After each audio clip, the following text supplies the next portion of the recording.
오늘은 다른 이로서는 구원을 받을 수 없나니라는 제목으로 말씀의 은혜를 나누도록 하겠습니다. 오늘 말씀의 주제는 예수님만이 유일한 구원자이다 라고 하는 것이 주제입니다. 우리가 지금까지 사도행전을 함께 나누고 있습니다. 잠깐 우리가 지금까지 왔던 길을 한번 돌아보겠습니다. 어떤 일이 있었습니까? 예수님께서 승천하시기 직전 마지막 제자들에게 당신의 비전을 공유해 주셨습니다. 그 비전은 무엇입니까? 오직 성령이 너희에게 임하시면 너희가 권능을 받고 예루살렘과 온 유대와 사마리아와 땅끝까지 이르러 내 증인이 되리라 라고 하는 비전을 제자들에게 남겨주었습니다. 이 비전이 모든 크리스찬들의 비전이고 또한 모든 교회의 비전인 것입니다. 사도행전은 그 비전이 어떻게 차례차례 이루어져 갔는지를 보여줍니다. 예수님의 비전이 어떻게 이루어졌습니까? 이 비전은 성령을 통해서 성취되었습니다. 이 비전은 사도들을 통해 성취되었습니다. 그리고 무엇보다 하나님은 교회를 통해 이 비전을 성취해 나가십니다. 그리고 사도행전에 나온 가장 중요한 주제가 한 가지 더 있습니다. 이 비전이 성취되어 나가는데 또한 중요한 역할을 한 것이 바로 박해입니다. 교회의 핍박 이야기입니다. 우리가 사도행전을 보면 아마도 너무 가슴이 뜹니다. 기쁘고 즐겁고 기적적인 일이 일어나고 하루에 3,000명이 구원받고 5,000명이 구원받는 이야기를 들으며 이 이야기가 승리의 이야기고 이 이야기가 즐거움의 이야기라고 우리가 생각할 수 있을 것입니다. 그러나 사도행전은 사실 박해의 이야기입니다. 초대교회 역사는 핍박의 역사입니다. 사도행전을 보면 사도행전 전반기는 유대인들에 의하여 핍박을 받습니다. 성경을 면밀히 연구한 신학자들에 의하면 교회가 오순절날 탄생하고 10년 사이에 박해가 5번 일어납니다. 오늘 보고 있는 본문이 바로 그 중에 첫 번째 박해입니다. 그리고 얼마 지나지 않아 사도 야고보가 순교하게 됩니다. 돌에 맞아 죽게 되고 그리고 그 다음에 바로 스데반 집사가 순교하게 되는 것이죠. 기적 같은 일들로 하나님의 공동체, 새로운 공동체, 교회가 탄생했습니다. 오순절날 무슨 일이 일어났습니까? 사람들이 방언을 하기 시작했습니다. 다른 나라 말로 이야기하며 서로 언어가 달랐던 사람들이 모여 교회를 이루었습니다. 이 기적과 같이 탄생한 공동체를 사탄이 가만히 내버려 두지 않았습니다. 교회를 흔들고 무너뜨리려고 했던 것입니다. 그러나 그때마다 복음이 오히려 더욱더 흥황하는 결과가 났다는 것이죠. 사도행전 전반부가 유대인에 의한 핍박이 기록되어 있다면 사도행전 후반부부터는 이제 유대인들이 아니라 로마 정부에 의한 박해가 시작이 됩니다. 로마에 의한 박해는 사도행전 이후에도 계속되어서 300년 동안 계속됩니다. 학자들은 이 300년 이 300년 기간 동안 대박해, 아주 큰 박해가 8번 있었다고 말을 합니다. 첫 번째 대박해, 교회를 향한 로마의 첫 번째 대박해는 네로 황제가 재임 시기인 주후 67년에 발생합니다. 기록에 의하면 이 네로 황제는 기독교인들을 너무나도 미워했습니다. 그래서 괴롭혔는데 굉장히 이상한 방법으로 우리가 괴롭혔다는 것을 보게 됩니다. 기록에 의하면 예수 믿는 사람들을 잡았습니다. 그리고 동물들의 가죽을 벗겨서 예수 믿는 사람 크리스찬들의 피부에 꿰매었습니다. 그리고 그 사람을 배고픈 개에게 던졌다는 기록이 있습니다. 그것이 다가 아니죠. 또 가장 유명한 이야기 중에 하나는 사람의 몸에다가 왁스를 발랐습니다. 그러니까 동물의 기름을 바른 이후에 십자가에 매달아서 태웁니다. 그리고 밤새 파티를 할 수 있도록 불태웠다는 기록도 있습니다. 모두 네로 황제 시대에 네로 황제가 예수 믿는다는 것 때문에 핍박했던 결과였습니다.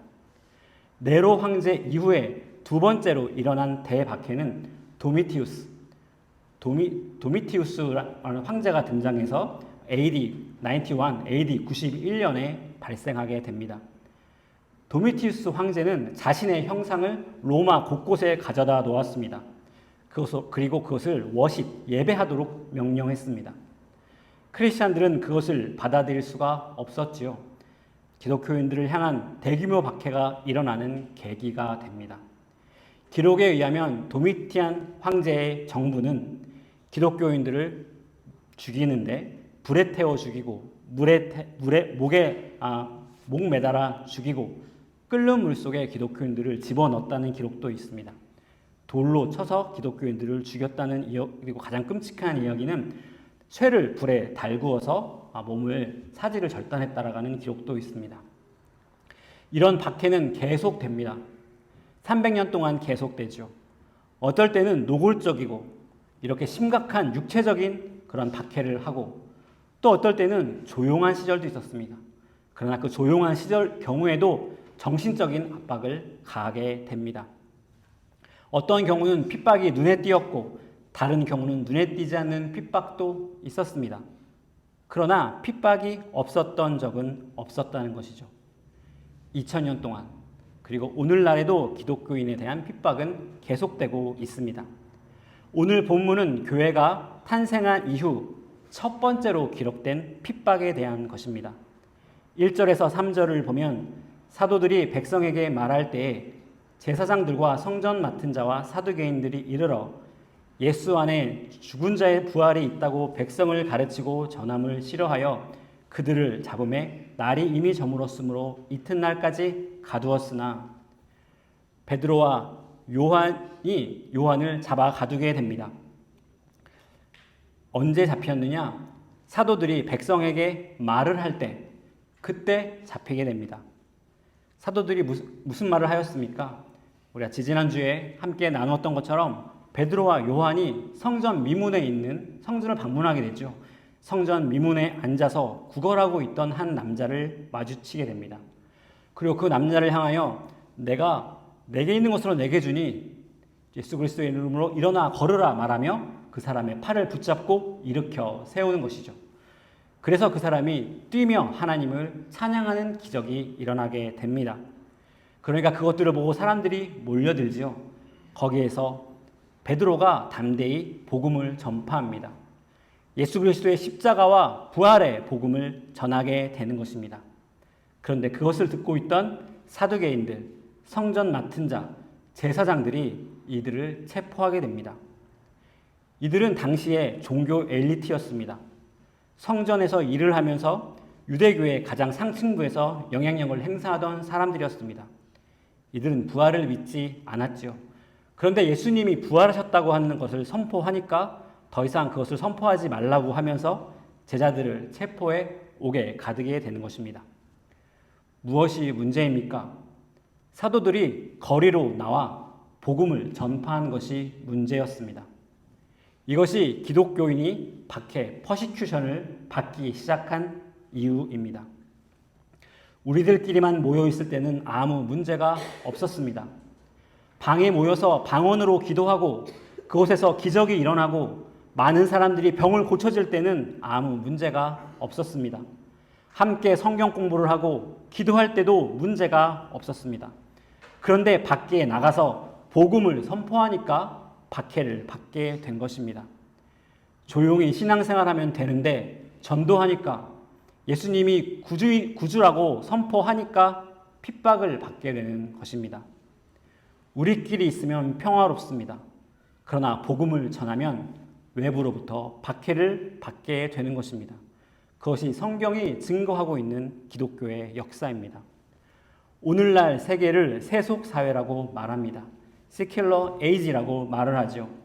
이 세속사회란 종교를 인정하지 않는 사회가 아닙니다. 종교를 인정합니다. 기독교인인 것을 인정하지요. 그런데 무엇이 다릅니까? 다만 종교 생활은 너희 개인적인 것이니까 집 안에서만 너의 종교 시설 안에서만 종교 생활을 하라는 것입니다. Take your faith in your private life only 라고 말하는 것입니다. 그것이 바로 오늘날 세속주의 사회의 특성입니다. 믿음을 직장 생활로 가져가지 말아라. 믿음을 거리로 가져가지 말아라. 믿음을 사회생활에서 가져가지 말아라. 너희 믿음을 친구들과 대화할 때 하지 말라는 것이죠. 그것이 오늘날 사회가 가르쳐주고 있는 것입니다. 그래서 우리는 타협하고 싶은 유혹을 받는 것입니다. 타협하지 않으면 어떻게 됩니까? persecution, 핍박이 오는 것입니다. 오늘날도 그런 것이죠. 오늘날 핍박은 아주 육체적으로 눈에 보이는 핍박이 오는 것은 아닐 것입니다.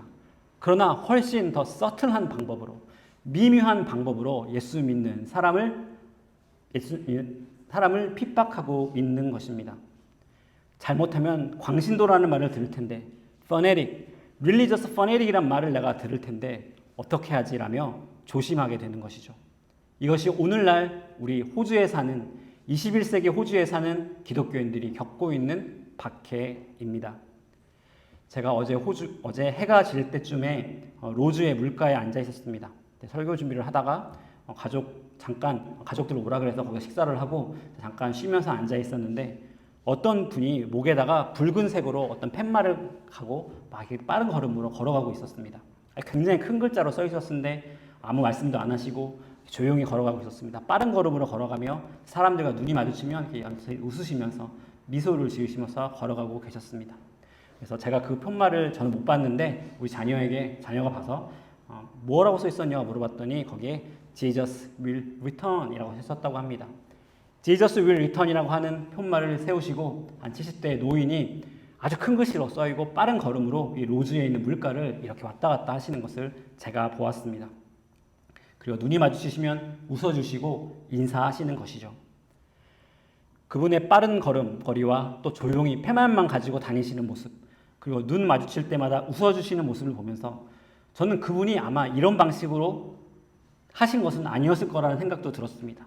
아마 길거리에서 더 적극적으로 예수천당, 불신지옥을 외치셨을 수도 있고 아니면 사람들에게 말을 거셨을 수도 있었을 것입니다. 그런데 세상이 지나면서 지금 밖에서 복음 전하기 너무 어려워지는 세상 가운데 조용히 팻말로 Jesus will return 라는 말만 쓰시고 이렇게 길거리를 빠르게 돌아다니고 계시는 그 분의 모습을 보았습니다.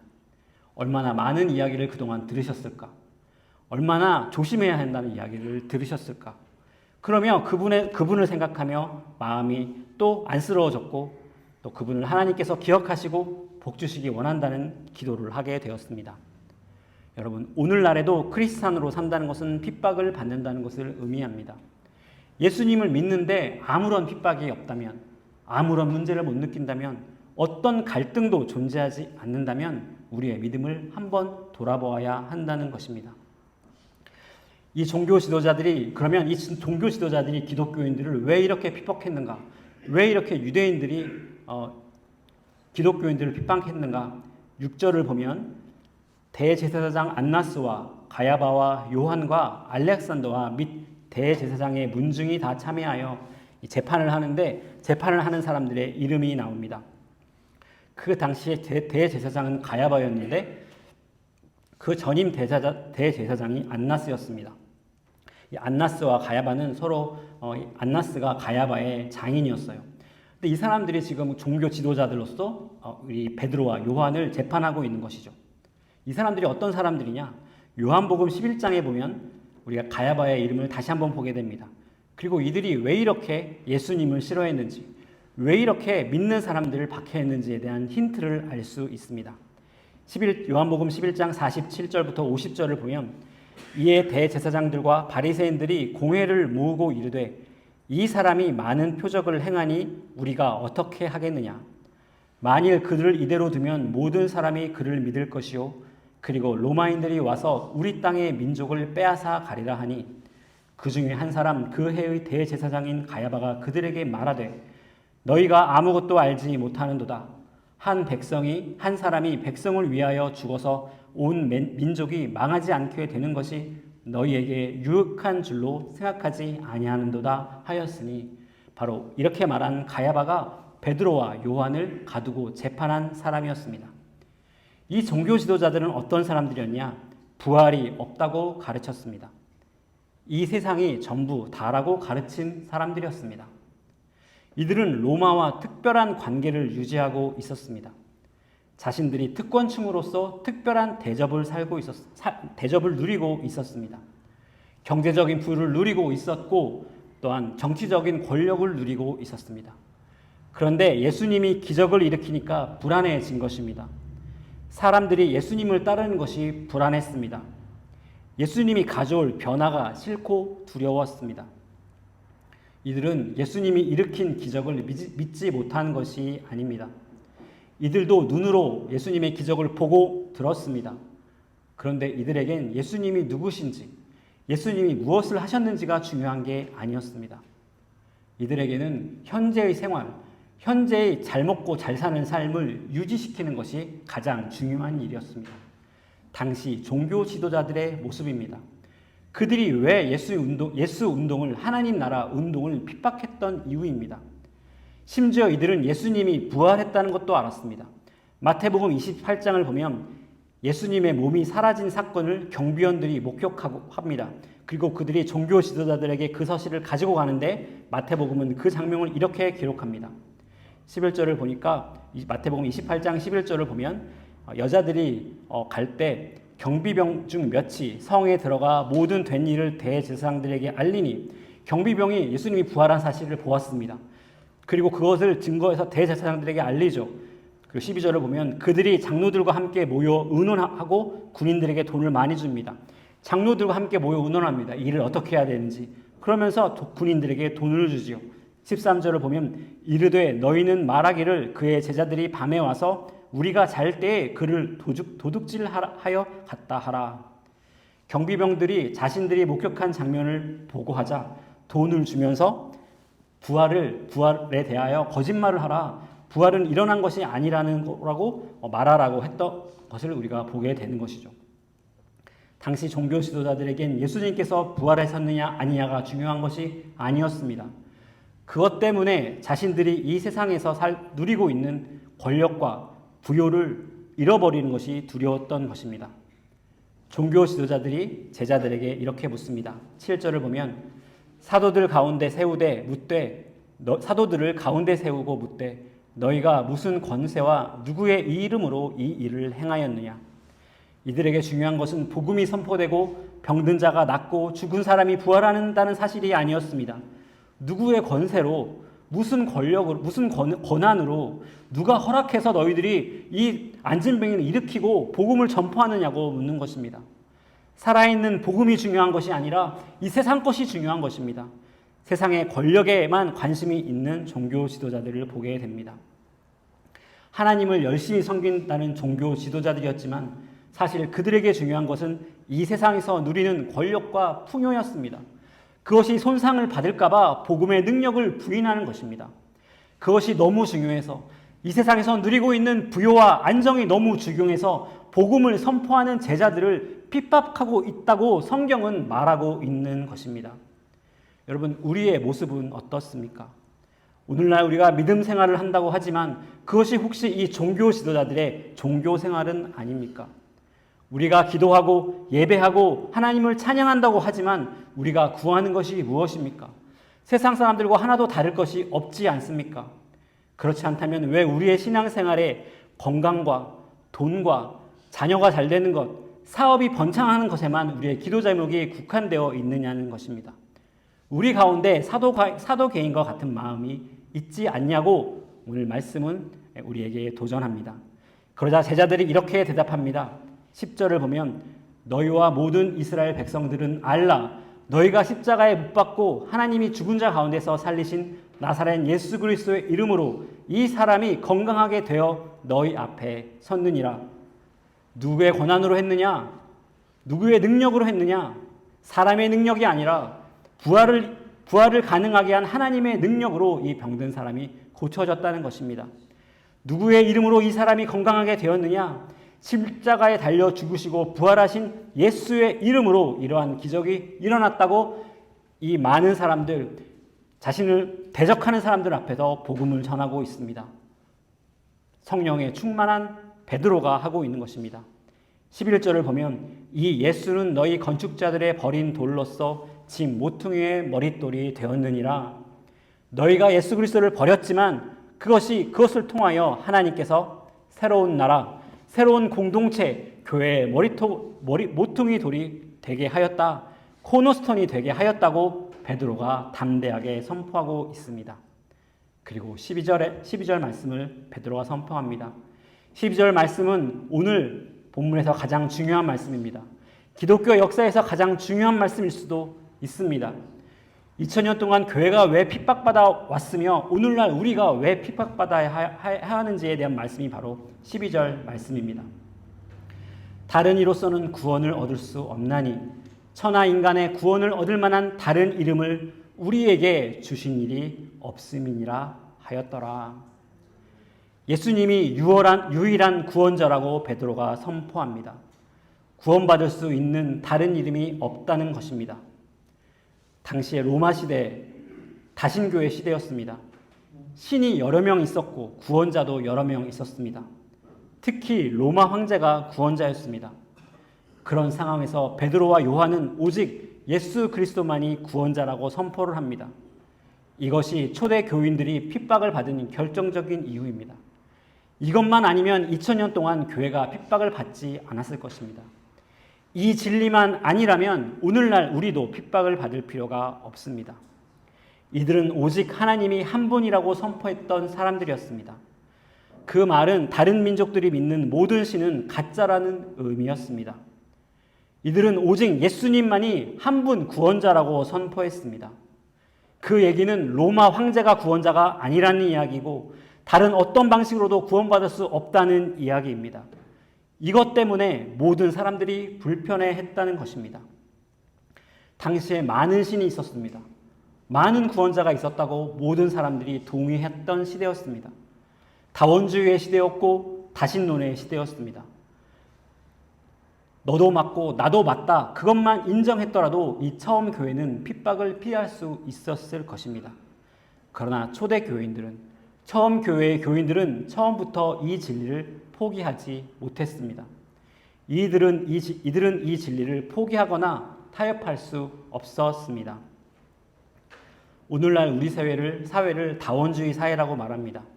다양성이 중요시 생각되는 사회이죠. 다양성은 좋은 것입니다.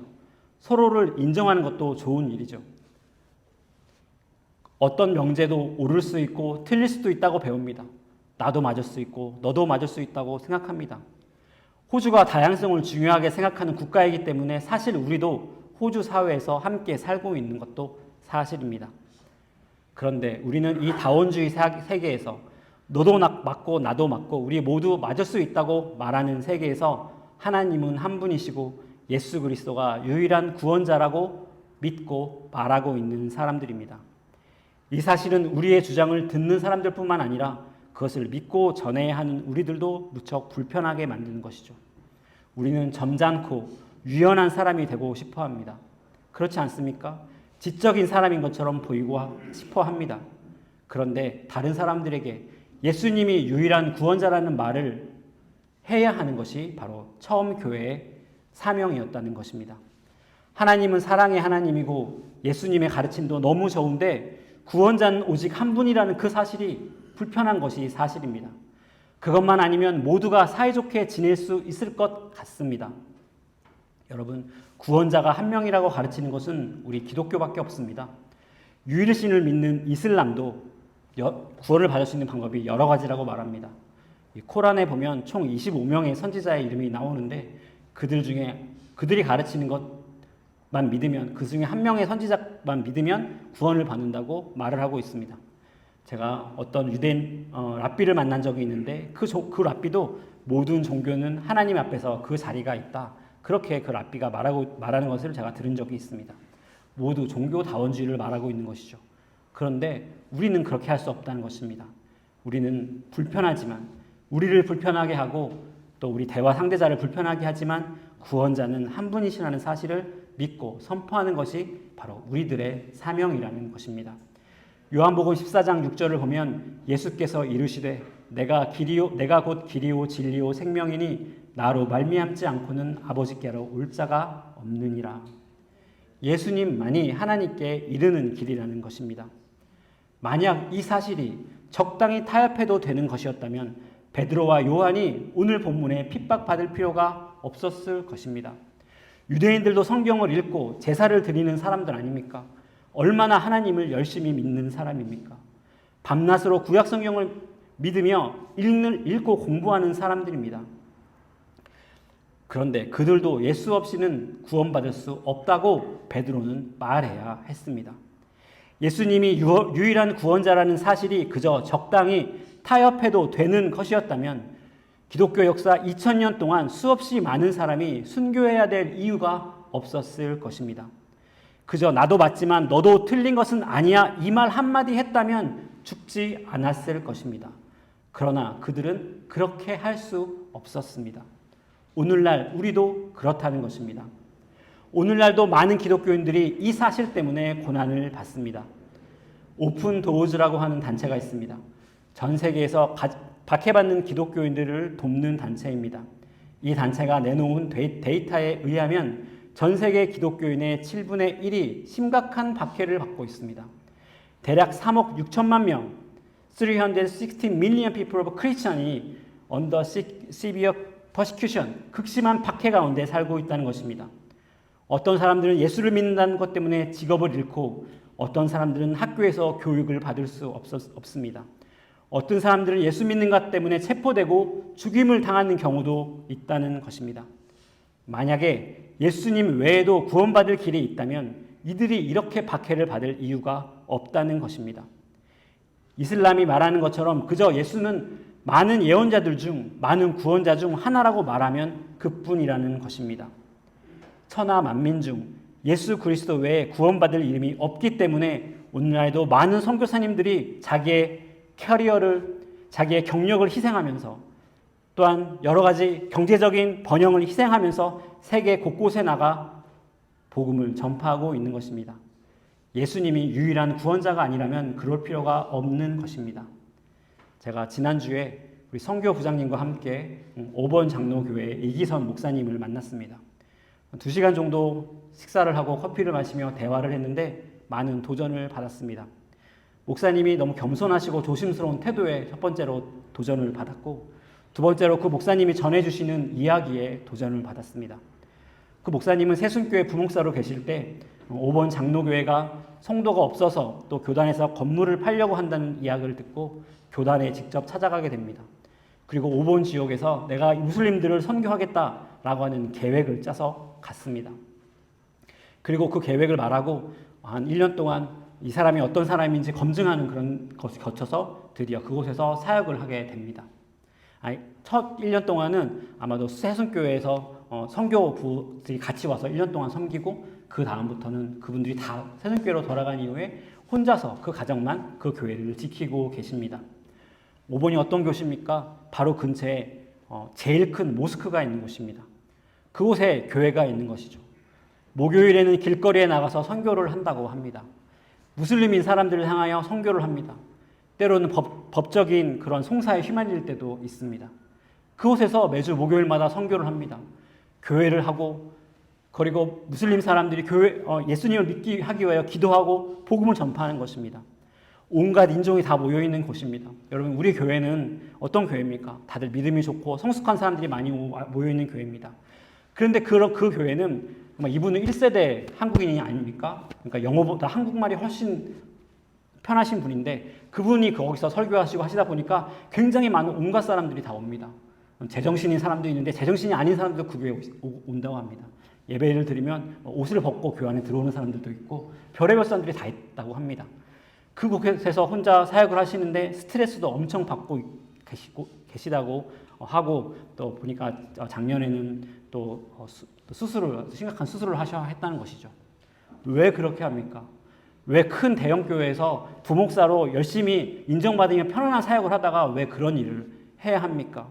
그리고 그 혼자 전인과 그 아내만 그곳에서 그 많은 성도들 도대체 어디서 왔는지도 모르는 문화가 무엇인지도 모르는 많은 사람들과 함께 씨름하며 살아야 하느냐는 것입니다. 왜 그렇게 살아야 합니까? 예수님이 유일한 구원자가 아니라면 왜 그곳에서 힘들게 목회를 해야 합니까? 이 길도 맞고 저 길도 맞고 구원받을 수 있는 방법이 성경에도 있고 쿠란에도 있다면 왜 그곳에서 오본에 가서 그렇게 힘들게 사역을 하셔야 하냐 이 말입니다. 왜 그렇습니까? 하나님이 한 분이시며 예수 그리스도가 유일한 구원자이시기 때문입니다.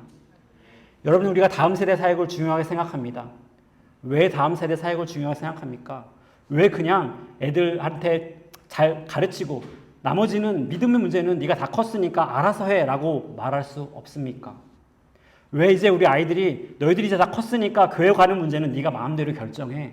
교회 가든 안 가든 네 마음대로 결정해. 왜 우리가 그렇게 쿨하게 말하지 못합니까? 왜 그렇습니까? 예수 그리스도 외에는 구원의 방법이 없기 때문입니다. 이 아이들이 복음을 받아들이고 믿기 간절히 원하는 것입니다. 이 아이들이 복음을 받아들이지 못하면, 그래서 예수님을 구주로 받아들이지 않고 평생 이 세상 가운데 그렇게 살아가면 어떻게 될까 하는 안쓰러운 마음과 근심하는 마음 때문에 우리가 다음 세대 사역에 신경 쓰는 것 아닙니까? 우리가 하고 있는 모든 사역의 근거는 바로 예수 그리스도만이 유일한 구원자라는 사실입니다. 다원주의 사회에 살고 있습니다. 다원주의 사회와 종교다원주의는 다르죠. 종교다원주의는 어떤 방법도 구원을 받을 수 있다는 것인데, 다원주의 사회는 그죠? 모든 사람이 다 의미가 있고 우리가 다 서로 이해해 주어야 된다는 것입니다. 다원주의 사회에서 우리는 살고 있고 다원주의를 옳다라고 그렇게 배우고 살고 있습니다. 이 사회에 살면서 우리는 타협하고 싶은 유혹을 자꾸 받는다는 것입니다. 사두개인들처럼 신앙생활이라는 것이 적당히 이 세상에서 잘 먹고 잘 살기 위한 액세서리로 생각하고 싶은 유혹이 드는 것이 사실인 것입니다. 교회가 무엇이냐? 교회는 그저 힘든 이민 생활에서 서로 위로해주는 공동체 정도면 되는 것 아니냐? 이렇게 생각하고 싶은 유혹이 우리에게 있다는 것입니다. 만약에 이 세상이 전부라면 그렇게 생각하는 것이 말이 됩니다. 그러나 예수 그리스도가 우리의 유일한 구원자라면 우리는 그저 그렇게 살 수는 없는 것입니다. 예수님이 유일한 구원자이시기 때문입니다. 다른 길은 없습니다. 불편한 진실이지만 그것 때문에 오늘 베드로가 요한이 핍박을 받고 자기 유대인 공동체로부터 쫓겨나고 2000년 동안 기독교 공동체가 핍박을 받았던 것입니다.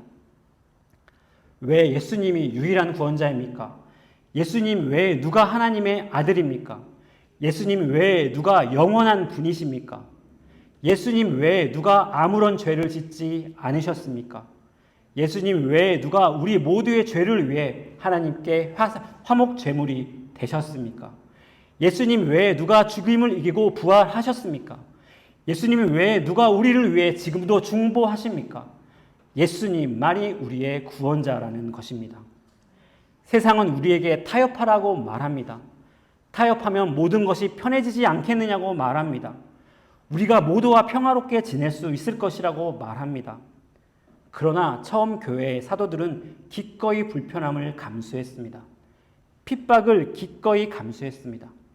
이것이 바로 처음 교회의 특성이었습니다.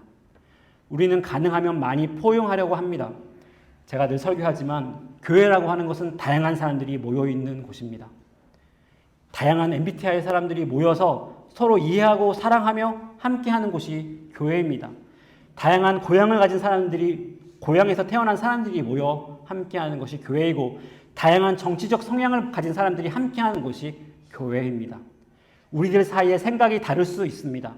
우리들 사이에 중요하게 생각하는 것이 다를 수 있습니다. 그러나 절대 한 가지 포기할 수 없는 것이 있습니다. 그것이 바로 예수님만이 유일한 구원자라는 사실입니다. 이 사실이 희생되면 교회는 교회가 아닌 것이죠. 다른 이로서는 구원을 얻을 수 없나니 천하 인간의 구원을 얻을 만한 다른 이름을 우리에게 주신 일이 없다는 것입니다. 처음 교회는 이 진리를 지켰습니다. 예수님이 유일한 구원자라는 사실은 우리를 불편하게 합니다. 그러나 그것만이 교회를 교회답게 하는 것이죠. 우리가 하는 모든 일들, 우리가 하는 선교, 우리가 하는 다음 세대 사역, 우리가 드리는 이 예배, 우리가 하는 성경 공부, 이 모든 것들은 구원자가 예수님 한 분이라는 사실에서 나오는 것입니다. 예수님 구원자가 한 분이시기 때문에 우리가 기도할 때마다 예수님의 이름으로 기도하는 것입니다. 예수님 한 분만이 구원자이시기 때문에 우리의 예배는 항상 그리스도 중심이어야 하고 보혈의 피를 의지하여 예배드려야 하는 것입니다. 예수님만이 구원자라는 진리를 굳게 붙잡고 흔들리지 않고 살아가는 무지개 교회 성도님들 되기를 축원합니다. 네, 기도하시겠습니다.